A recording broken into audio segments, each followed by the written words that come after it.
Não faz sentido nós vivemos uma vida cristã no comum. Porque comum não precisa de ser cristão. Não precisa do amor de Deus, não precisa do poder do Espírito Santo para ser comum. Você concorda comigo? Amém? Amém, igreja?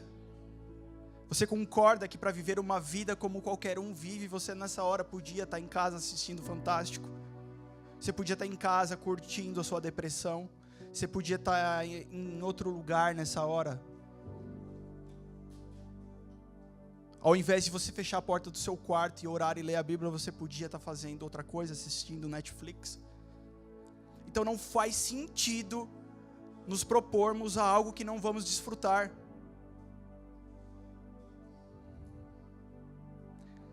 Não faz sentido. Porque Deus, Ele tem liberado algo que não podemos pagar. E nós não estamos entendendo o que Ele está liberando sobre nossa vida. Nós não estamos entendendo, porque eu preferi chamar um jovem aqui para ministrar sobre a vida de vocês aquilo que ele está ministrando sobre ele mesmo. Você está entendendo? Que não é sobre você, é sobre ele. Talvez ele esteja numa guerra tanto quanto você, ou maior que a tua, porque eu acompanho ele. A gente tem discipulado algumas pessoas de perto.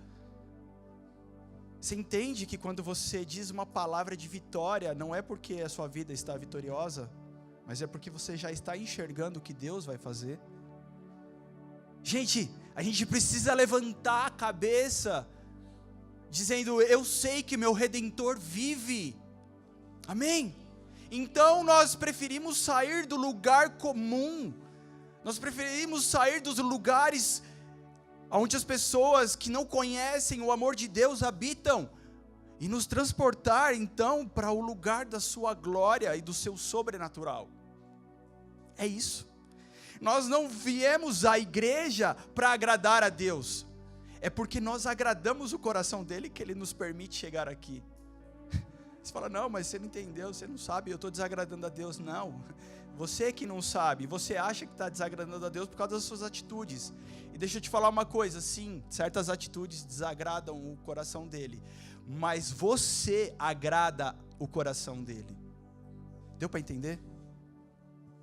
Pode ser que hoje suas atitudes não estão agradando a Deus, mas a sua pessoa agrada o coração dele.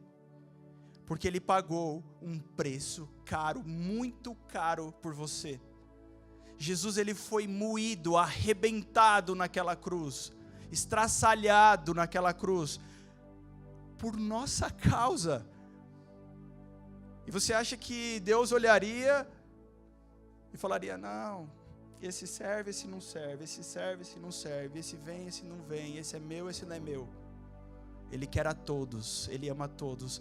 E quando nós, como igreja, tivermos esse coração de que Ele quer todos, não caberá às pessoas aqui dentro, porque nós iremos lá, buscaremos e traremos elas aqui, porque tem um Deus que ama aquela pessoa. Quinta-feira nós fomos na casa da Carla, trabalha com o Marcos, e já fazia umas 2 semanas que ele estava falando para mim, nós precisamos ir orar lá na casa da Carla, por ela, pela mãe dela. E a gente foi quinta. E a Bíblia diz que quando uma alma se arrepende dos seus pecados e confessa o Senhor Jesus Cristo como seu Salvador, tem o que no céu? Festa. Quinta-feira teve festa. Nós estamos promovendo festas ou velório? Festa ou velório? Eu te pergunto, mas você não precisa responder agora. Responde lá na sua casa. Se a tua ocupação está sendo promover festa ou velório. Tem gente que ainda fica velando o defunto. Mas tem gente aqui que está querendo festa.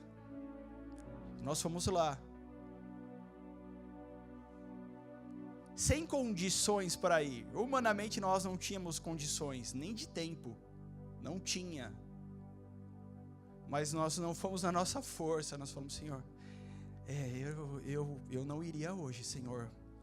Mas tem um negócio aqui dentro que me pega, que me incomoda por dentro. Eu quero ver festa no céu. Eu quero ver festa no céu. E toda vez que um filho de Deus, um filho da luz, chega num ambiente de trevas, sabe o que acontece com aquele ambiente de trevas? Vem luz, vem claridade. O Senhor clareia. O Senhor precisa clarear ambientes escuros. O Senhor precisa clarear ambientes de trevas. E seremos nós quem faremos isso. Poderia ser os anjos, mas Ele disse, não serão vocês. Eu vou deixar para os meus filhos essa missão.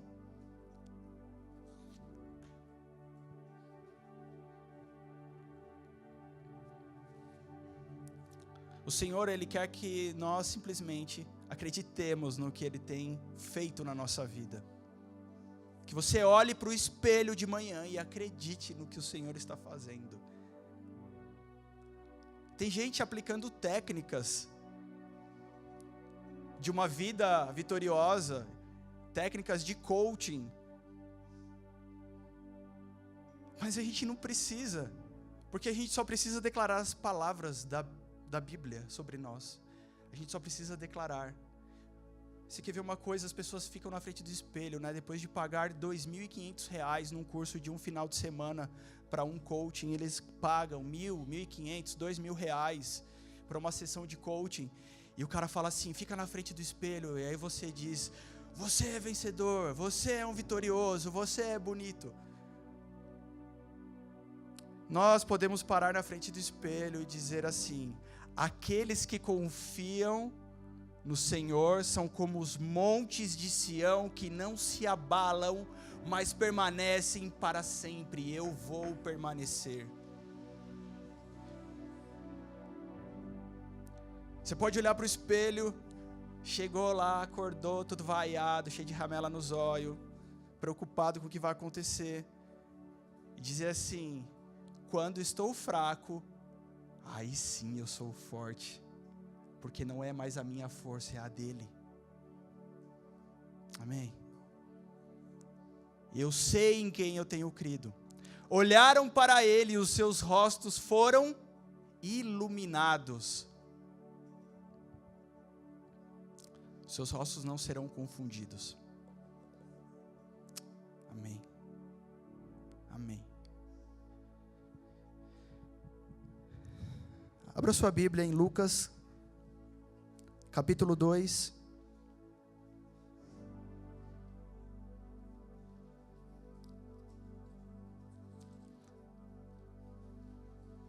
Pretendo ser bem breve.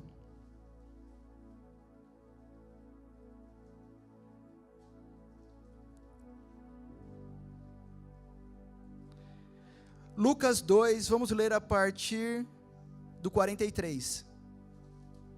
Lucas 2, 43 diz assim, e regressando eles, terminados aqueles dias, ficou o menino Jesus em Jerusalém, e não o souberam seus pais. Pensando, porém, eles que viria de companhia pelo caminho, andaram caminho de um dia e procuraram-no entre os parentes e conhecidos. E como não o encontrassem, voltaram a Jerusalém em busca dele. E aconteceu que passados 3 dias o acharam no templo. Passado 3 dias o acharam no templo, assentado no meio dos doutores, ouvindo-os e interrogando-os. E todos os que ouviam admiravam a sua inteligência e respostas. E quando o viram, maravilharam-se e disse-lhe sua mãe, filho, por que fizeste assim para conosco? Eis que teu pai e eu, ansiosos, te procurávamos. E ele lhes disse, por que é que me procuráveis? Não sabeis que me convém tratar dos negócios de meu pai? E eles não compreenderam as palavras que ele dizia. E desceu com eles e foi para Nazaré, e era-lhes sujeito. E sua mãe guardava no coração todas as coisas. E crescia Jesus em sabedoria, em estatura e em graça para com Deus e os homens. Amém? Segura aí. Jesus aqui, menino, vai ao templo com seus pais, mas eles estavam de passagem. E naquela muvuca, E aí eu me lembrei do dia que eu fui na 25 de março com os meus pais e os meus irmãos, né? Logo que a gente veio de Catanduva, caipira de Catanduva, eles gostavam, minha mãe adorava ir no Brás fazer compra. E aí nunca mais ela foi agora. E aí teve uma vez que a gente foi para 25 de março, e aquela muvuca de gente. Vocês já foram na 25? Já, né? A Ariane adora. Gente, que lugar de muvuca de gente. E a gente estava ali, e eu sou o filho mais velho, então talvez meu pai e minha mãe eles estavam se dividindo. Eu lembro que meu ângulo de visão não era muito favorável, eu ainda era pequeno, eu via assim, mais a cintura das pessoas, né, para não falar outra coisa. E talvez, eu lembro que tinha muita gente, ficou já escuro de noite, e eles estavam, acho que, se dividindo para segurar e entrar na loja, procurando não sei o que lá, enfim. E a hora que eu me dei conta, cadê meu pai? Cadê minha mãe? Cadê aqueles 2 malas dos meus irmãos? E eles sumiram, e eu fiquei desesperado, no meio da multidão de gente ali. E eu lembro que eu entrei para dentro de uma loja, né? Eu entrei porque eu falei, se eu ficar aqui no meio desse povo passando, eles nunca vão me achar. E eu entrei para dentro de uma loja, e aí já entrei como um filho mais velho entra, como um primogênito entra. Eu perdi meu pai e minha mãe. Eu já entrei chorando. Eu quero meu pai. E aí, os vendedores vieram lá e falaram, calma, fica aqui com a gente e tal. Ficaram com dó do pequeno menino ruivo lá. Esqueceram de mim, literalmente. E falaram, Macaulay Culkin aqui, ó.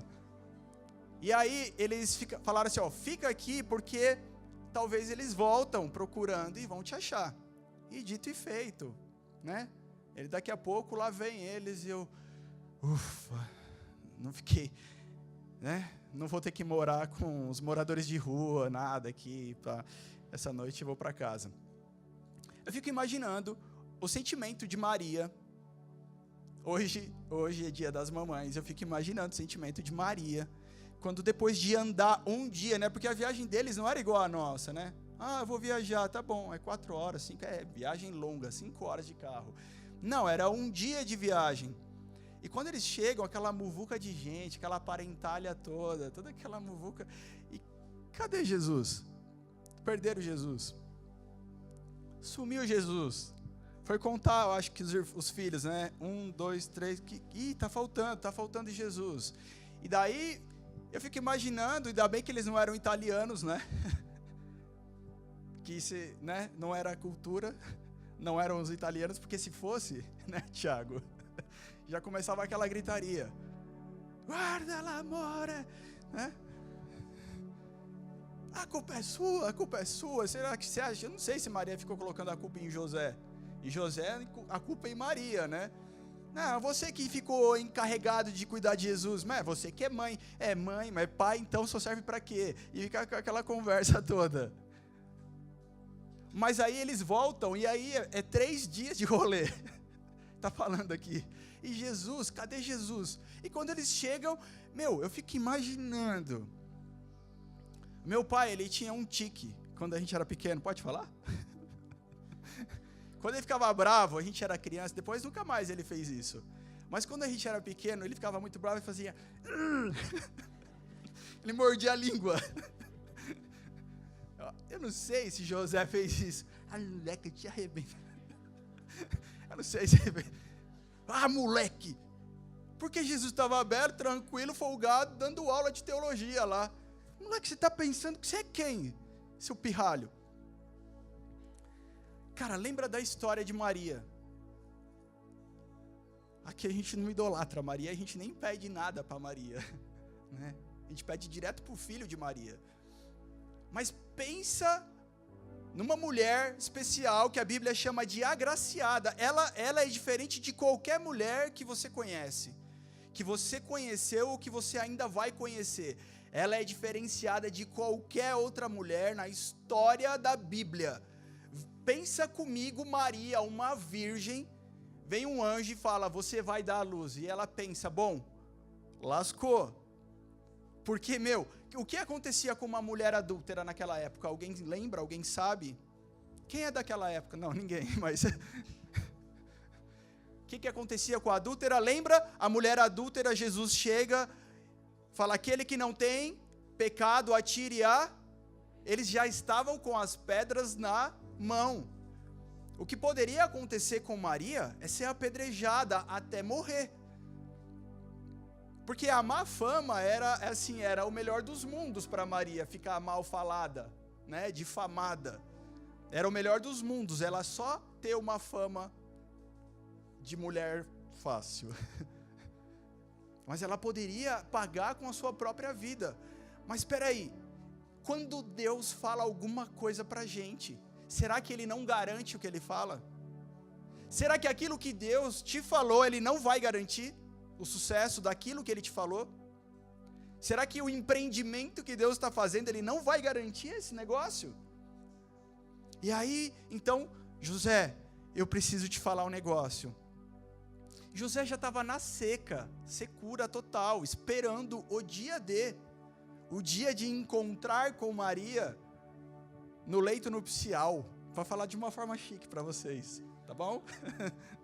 Ele estava esperando já tomando banho de água fria, e Maria chega e fala, José, a gente precisa conversar, a gente vai ter um filho. Eu acho que ele fala, não, sim, até quero ter muitos com você. Falou, você não está entendendo, José, vai ser agora. Eu até quero, mas não devemos. Ela falou, você não está entendendo, José, eu estou grávida. E ele olha, já com o sangue subindo, você está grávida de quem? Quem é o pai? Se não sou eu, ela fala, é outro. Mas como outro? Ele me apareceu. E é um anjo. Você nunca me chamou de anjo?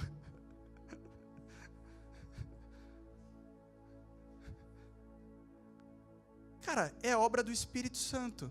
E José, eu acho que, por mais que José fosse um homem de Deus, temente a Deus, eu acho que falou, aí agora você chutou o balde. Agora ficou muito difícil mesmo. Assim, eu não estou nesse nível ainda, sabe? Sabe quando vem um presbiteriano para a nossa igreja, a gente fala assim, vamos marchar, fazer um ato profético, fala, agora você chutou o balde, cara, vamos ler a Bíblia só. E aí, ele está lá querendo saber o que fazer e tal, e um anjo aparece para ele, e fala com José, e ele tem ele mesmo uma experiência, porque aquilo que Deus faz é completo, não é pela metade. Então Maria, ela foi escolhida para gerar Jesus, ela foi escolhida para cuidar de Jesus, e eu fico pensando nela nesse dia, porque, ela passou por tantas coisas, e aí depois o que acontece? Quando Jesus vai nascer, eles precisam fugir, porque Herodes queria matar, no coração de Herodes veio o gosto de sangue, e falou, matem todos os meninos primogênitos, matem todos os meninos. E um anjo aparece e fala, veja, é sempre Deus dando direção, é sempre Deus cuidando. E de novo, Deus fala, saiam, fujam, vão para outro lugar, e eles vão fazendo aquilo que Deus tinha encaminhado e tinha pedido. Então assim, Jesus foi sendo criado, foi sendo cuidado com tanto zelo por Maria. E eu fico imaginando nesse fatídico dia que Jesus se perde. Na verdade, ele não se perdeu, ele continua no mesmo lugar. Qual foi o sentimento de Maria? Falar, meu Deus, você imagina, 1 hora sem Jesus, 2 horas sem Jesus, 12 horas sem Jesus, 1 dia sem Jesus, 2 dias, 3 dias sem Jesus. Ela fala, cara, Deus me deu Jesus, e eu perdi Jesus. eu perdi Jesus, Deus vai me matar, Deus vai me castigar. E aí ela, ufa, encontrei Jesus. Não sei se você já teve assim esse sentimento de encontrar alguma coisa muito valiosa que você tinha perdido, né? Baita alívio. E aí, quando ela encontra Jesus, Jesus ainda dá uma resposta que Maria precisou ser muito crente, que se fosse a minha mãe, ia dar um tapa na minha boca. Por que você me procura, mãe? Você andou pela 25 de março, e agora você vem me procurar? E Jesus fala, eu estava cuidando dos negócios do meu pai. Por enquanto, Jesus era o menino e o pai dele era José só. A fama. Mas olha que interessante. A Bíblia diz, eles não compreenderam as palavras que Jesus dizia. E aí desceram com eles e foi para Nazaré. E era ali sujeito, ou seja, Jesus simplesmente fala, tô indo, e vai com a mãe e com o pai. Ele era sujeito aos seus pais. E sua mãe guardava no coração todas essas coisas. Maria já ia se preparando. Eu não acho que Maria pegou Jesus pela orelha e falou, moleque, vem aqui comigo, você me deu um baita susto, agora você vai vir para casa arrastado. Maria estava cuidando de algo que Deus já tinha falado para ela lá atrás. Com muito zelo, com muito amor, com muito cuidado. E crescia Jesus em sabedoria, em estatura, e graça e paz com Deus. Quem cuidou de Jesus para que ele crescesse? Em estatura, em paz, em segurança. Eram os pais, era a família, era a mãe de Jesus. Cara, o que é que Deus colocou nas suas mãos? Eu fico imaginando qual o zelo que a gente precisa ter com algo que Deus depositou na nossa confiança. A gente vive uma era que é muito fácil, assim, a gente não precisa ter responsabilidades. E por isso a gente encontra adolescentes de 30 e poucos anos. É desesperador ver isso. Em qualquer lugar, né? No trabalho, na igreja, em lugares você vai conversar com jovens que já não são mais tão jovens, mas foram criados de uma forma que não precisa ter responsabilidade. E a responsabilidade, ela é transferida. Minha esposa é professora, meu cunhado é professor. Sabe o que acontece quando um aluno tira uma nota baixa na escola? Na minha época, eu tomava uma repreensão do meu pai e da minha mãe. Hoje, os pais vão lá na escola e falam, eu que pago essa porcaria aí, por que você deu uma nota baixa para o meu filho? Eu que estou pagando essa espelunca aqui. Quem é você para dar uma nota baixa para o meu filho? Hoje os pais estão super protegendo.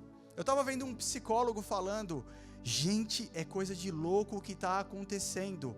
Os pais estão aleijando os seus filhos emocionalmente, porque as crianças precisam aprender a lidar com as suas próprias frustrações. O córtex cerebral, ele precisa receber essas informações e vai sendo trabalhado. E elas não estão recebendo, então fica nulo. É um lado do cérebro que fica anulado. É como se ficasse aleijado. E por isso a gente encontra meninos, meninas, crianças, adolescentes, tirando a sua própria vida. Há poucos dias numa escola, só numa escola lá, acho que foram 3 que tiraram a vida.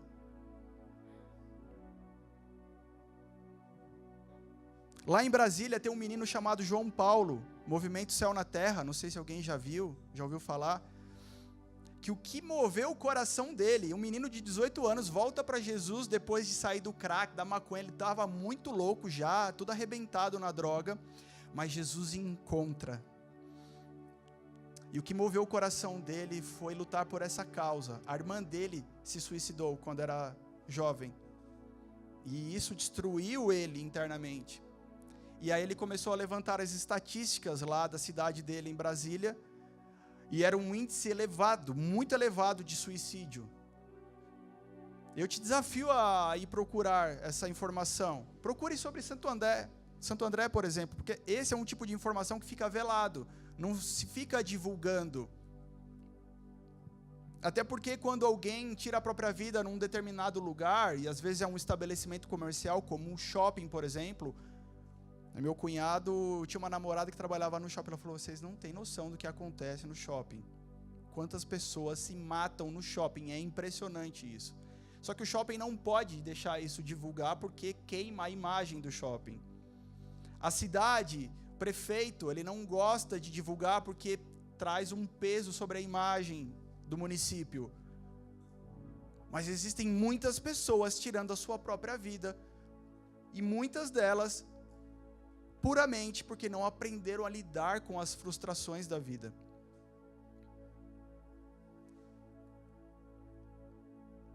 O que é que Deus colocou nas tuas mãos?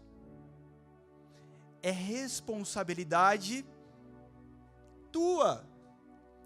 Autorresponsabilidade. Porque a primeira coisa que nós, seres humanos, fazemos é transferir, dizendo a responsabilidade é minha, eu coloco em quem eu quiser. A culpa é minha, eu ponho em quem eu quiser. A primeira coisa que nós precisamos para andar alinhados com Deus é cuidar daquilo que é nossa responsabilidade, ao invés de transferir a responsabilidade. Você entende o que eu estou falando? É sério e é muito sério isso. É bem sério isso. E tem um mal que alastra dentro das igrejas, porque nós somos tentados a pegar toda a nossa responsabilidade e jogar para Deus. Deixa eu te falar uma coisa, Deus faz aquilo que Ele tem que fazer, porque aquilo que eu tenho que fazer é a minha parte. O natural é a minha parte, porque Ele faz o sobrenatural. Você tentou e naturalmente não deu, Ele faz o sobrenatural. Você batalhou, você se esforçou, você chegou até 10 com Deus, Ele te leva até 100. Porque Ele faz o sobrenatural. Ele faz acontecer. Porque dele, por Ele, para Ele são todas as coisas. Amém? Vamos nos impregnar da palavra de Deus, amém, queridos? Amém? Vamos ser cheios de conhecimento da palavra. Não vamos andar como meninos jogados por vento de doutrina de um lado para o outro. Mas há uma hora que nós precisamos sair do leitinho espiritual e avançar, a começar a comer alimento sólido. Deus nos chama para comer alimentos sólidos, amém?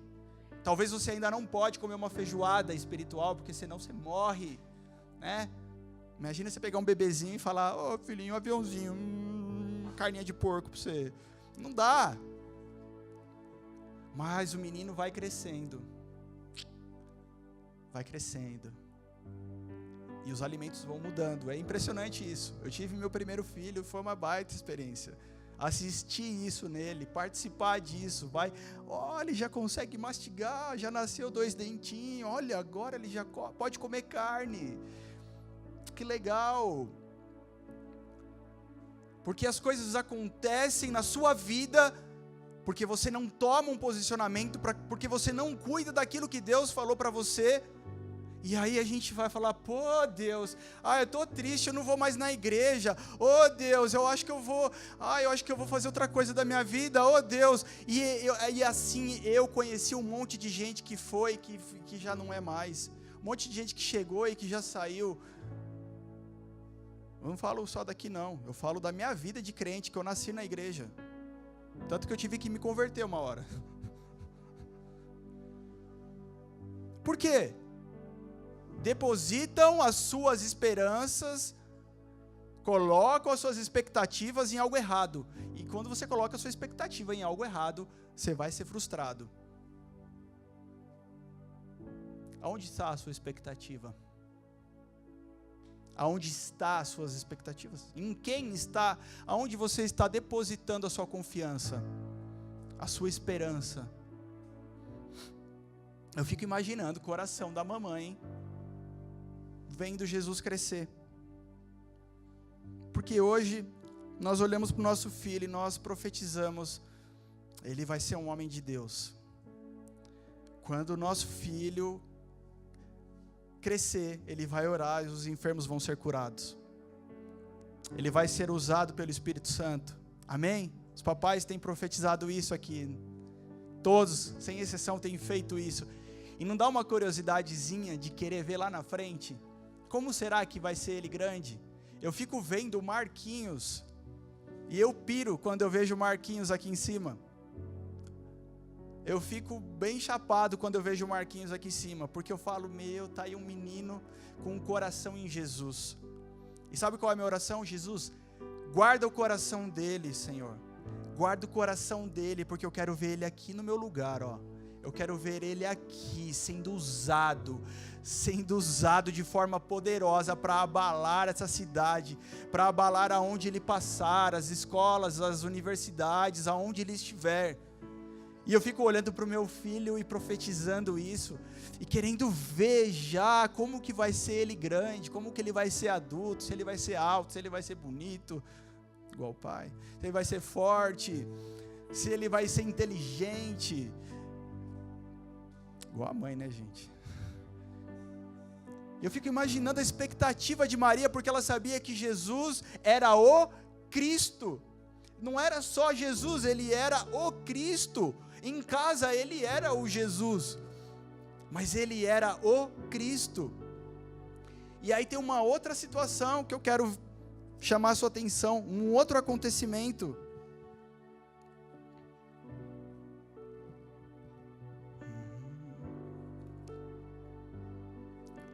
João capítulo 2, João 2 diz assim: e ao terceiro dia fizeram-se umas bodas em Caná da Galileia, e estava ali a mãe de Jesus, e foram também convidados Jesus e os seus discípulos para as bodas, e faltando vinho, a mãe de Jesus lhe disse: não tem vinho. Pensa comigo, ela olha para Jesus e fala: Jesus, não tem vinho.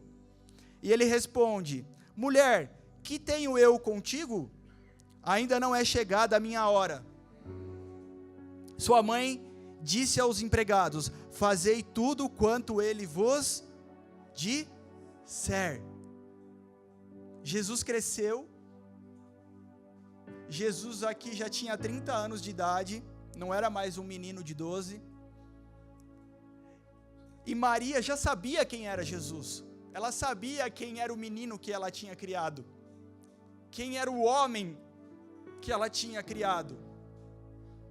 Então, quando ela se vê com uma situação, acho que ela fica pensando: é agora Jesus vai fazer. Porque ninguém, nem os discípulos sabiam que Jesus poderia transformar água em vinho, mas ela sabia. Pensa na sua mãe. A sua mãe sabe mais coisas de você do que qualquer outra pessoa. Sim ou não?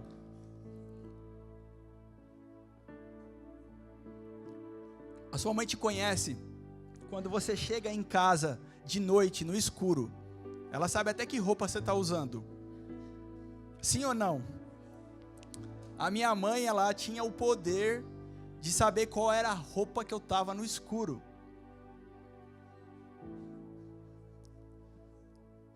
Mãe tem superpoderes mesmo, né?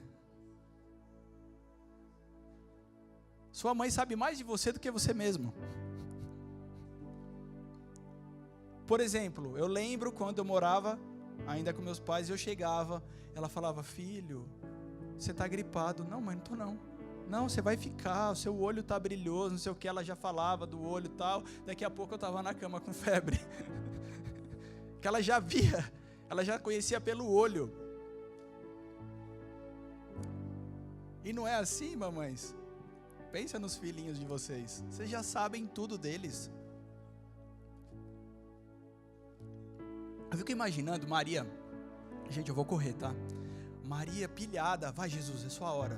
Agora é a hora de você mostrar que você não é só filho do carpinteiro José, que você é filho do Deus vivo. Ele fala: calma, mulher. Ao invés de ela ficar triste, calma. Se liga, fui eu que lavei suas fraldas, moleque. Ela faz assim, ó: gente, façam tudo que ele disser. Ser mãe é acreditar mais no outro do que em si próprio. Ser mãe é querer mais o sucesso de outra pessoa do que de você mesmo. Ser mãe é querer que alguém vá mais longe do que você foi. Ser mãe é querer sentir a dor no lugar daquela pessoa. Eu fico imaginando, porque eu não sou e não serei mãe nunca. Mas que mãe é aquela pessoa que impulsiona, que joga para frente, que joga para longe, no sentido de você vai conquistar o mundo, você vai vencer na vida. Talvez ela mesma não teve as oportunidades que você está tendo. Talvez ela mesma se anulou, mas ela está dizendo, você vai chegar mais longe que eu. Eu fico pensando num escudeiro, daquela época antiga, o fiel escudeiro. Assim como Jonatas teve, filho de Saul, e ele fala, vem cá meu fiel escudeiro, nós vamos subir esse monte, porque tem um pequeno exército ali dos filisteus, e a gente vai arrebentar com eles. Aí o cara falou, você tá louco, velho, peraí, tem mais de 20 caras lá e a gente vai só, eu e você, quer morrer eu vou junto. Mas na verdade, ele não falou nada, ele falou, você vai, eu vou junto. Ele não quis saber se ele ia morrer junto ou se ele não ia morrer, se ele ia ser promovido depois ou se não ia. Ele falou, você vai, eu tô indo junto. Mãe é como um fiel escudeiro, que se for necessário dá a sua própria vida. Se você quer gerar algo, você precisa amar mais esse algo do que você mesmo. Se Deus te deu algo para que você gere, para que aconteça, para que nasça, só vai nascer, só vai ser cuidado por você, se você amar mais o propósito, mais aquilo que Deus te deu do que você mesmo.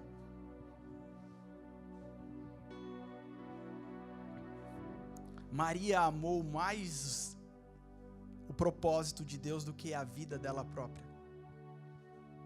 E aí Jesus, ele então faz o milagre aqui, ele transforma a água em vinho. E mais algum tempo passa, e Jesus agora tem 33 anos. João capítulo 19, ele está lá crucificado, porque os planos de Deus não são frustrados. E os planos de Deus levaram Jesus a subir naquela cruz.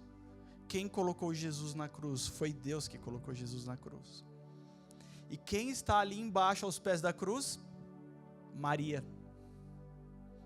Mais uma vez, ela é provada no seu coração. Mais uma vez, eu já vi mães chorando porque os filhos estão nas drogas. Eu já vi mãe pedindo oração e falando, ora pelo meu filho. Eu já vi mãe sofrendo por N situações. Eu já vi mães que perderam seus filhos. Mas Maria agora ela está aos pés de uma cruz de dor, vendo Jesus totalmente, o Jesus que ela cuidou com tanto amor, que ela fez comida, que ela cuidou da roupa, que talvez às vezes deitava a cabeça no colo dela e ela passava a mão nos cabelos de Jesus. Talvez às vezes eles conversavam. Talvez às vezes Jesus chegava e falava, mãe, você não sabe o que Deus me falou, olha, e contava para ela. Agora Maria vê aquele menino tão bem tratado por ela, todinho arrebentado naquela cruz, todinho desfigurado naquela cruz, e ela está lá. Muitos dos que seguiram Jesus já não estavam mais. Muitos dos seus próprios discípulos já não estavam mais. Mas Maria, ela foi do começo até o final, junto com Jesus, junto com o propósito que Deus colocou na vida dela. Ela foi até o fim. Há muitas pessoas aqui que Deus já liberou algo grandioso sobre a sua vida. Mas sobre você tem um encargo de não só cuidar do que Deus te deu, mas de ir até o final, de chegar até o fim. E quando você chegar no fim, você vai descobrir que aquilo é só o começo. Quando Maria vê Jesus todo arrebentado, eu fico pensando que ela descobre que ali estava começando a obra de redenção e de amor de Deus sobre os homens. Quando Maria encontra-se ali, sentada aos pés daquela cruz, e Jesus olha bem para Maria, e vê Maria e vê o discípulo amado, João. Ele fala assim: Maria, eis aí o teu filho. Ei, João, eis aí a tua mãe. E daquele dia para frente a Bíblia diz que João cuidou de Maria. E naquela hora, engraçado que a Bíblia dá um detalhe aqui, que os outros dois que estavam na cruz lá, os dois ladrões, eles tiveram suas pernas quebradas para que eles morressem mais rápido, porque já vinha chegando o sábado, e eles não queriam que aquilo perdurasse. Mas as pernas de Jesus eles não quebraram, porque estava escrito já sobre Jesus, que nenhum osso seu seria quebrado. Aquilo que Jesus disse sobre você, aquilo que o Pai disse sobre você, vai se cumprir com riqueza de detalhes. Amém? Com riqueza de detalhes vai se cumprir. Se ele disse que nenhum osso vai ser quebrado, nenhum osso será quebrado. E Maria assiste Jesus dar o seu último suspiro e entregar a sua vida ao Pai, e Jesus morre naquela hora.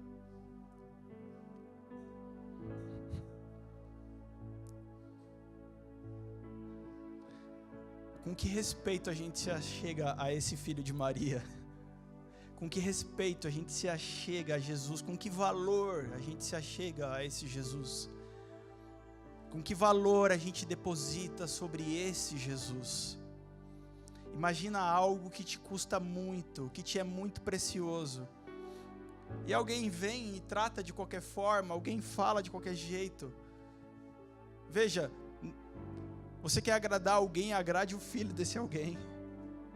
Agora, se alguém chegar para o meu filho e falar de qualquer jeito com ele, e tratar ele de qualquer jeito, eu vou ficar uma fera. Espera aí, cara, esse daí é o meu filho. Por isso que só chegamos ao Pai por ele. Jesus é o caminho. Só. Se você chegar, oi Deus, eu estou aqui, Deus, sem o filho, ele vai falar: o que você está fazendo aqui, rapaz? Eu não te conheço. Eu não te conheço. É só Jesus que nos leva ao Pai, porque Ele é o que o Pai tem de mais precioso. O que Deus tem de mais precioso? O seu Filho, Jesus. Agora veja o que Ele fez. Ele nos trouxe a uma condição de herdeiros e co-herdeiros com Cristo. Esse é o meu filho amado, em quem me comprazo, em quem está o meu coração, e tudo que eu tenho é dele. E aí Deus fala assim: e agora é teu também igualmente, como um co-herdeiro. Esse é o amor do Deus Pai que nós pregamos. Amém? Vamos ficar de pé. Esse é o amor do Deus que nós cremos. E a gente aprende com a vida de Maria.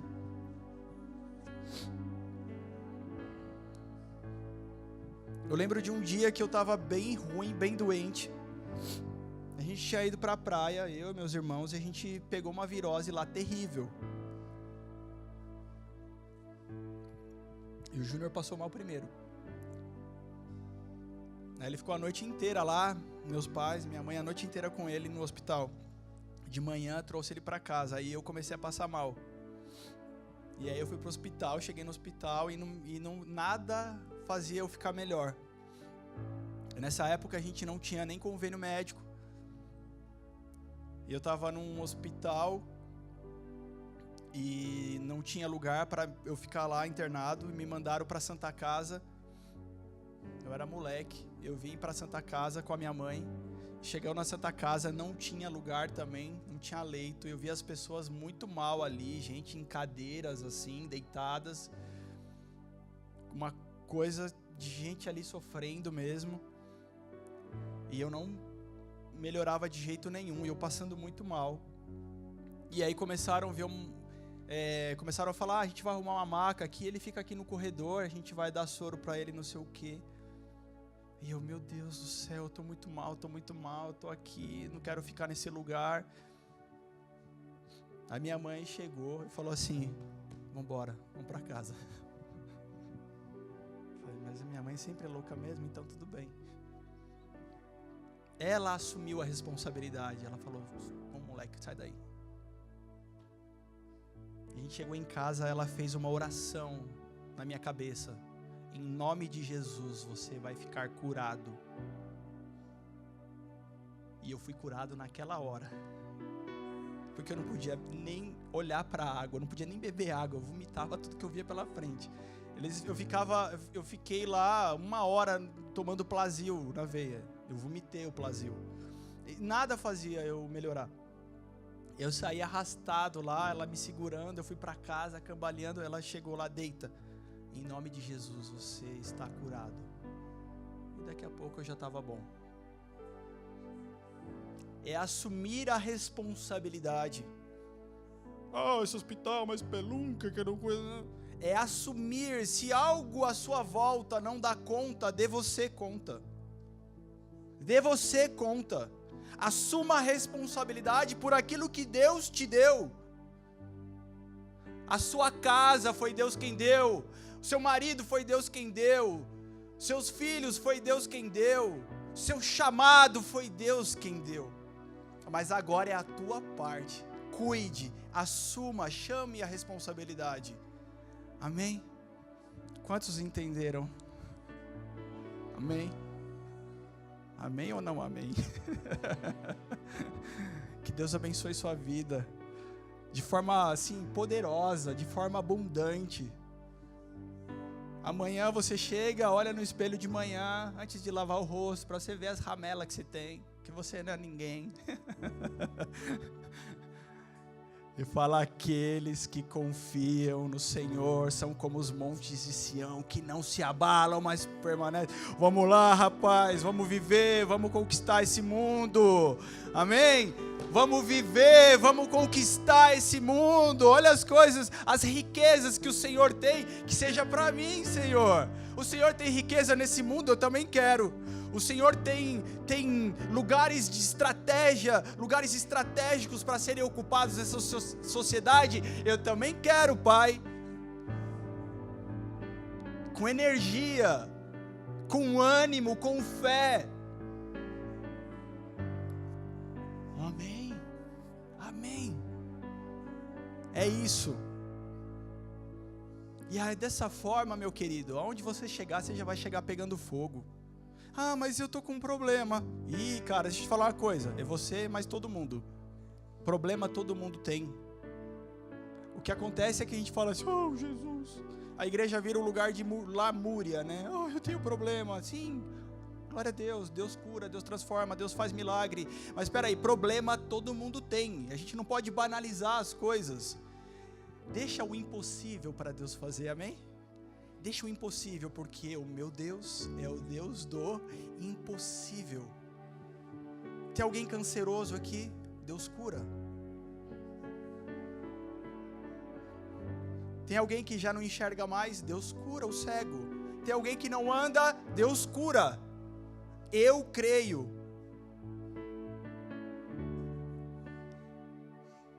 Mas a nossa parte, nós vamos fazer. Nós vamos fazer. Jesus, tira meu colesterol. Eu falar, não, para de comer esses McDonald's aí. Para de comer bacon. Mas nós vamos Porque nós temos uma herança. Porque nós descobrimos que tem uma herança. Tem gente procurando tesouro ainda perdido. O mapa da mina. O mapa da mina é Jesus. Porque se você encontrar Jesus, você encontra a herança dele. E agora você tem direito na herança dele. Você é co-herdeiro com Cristo.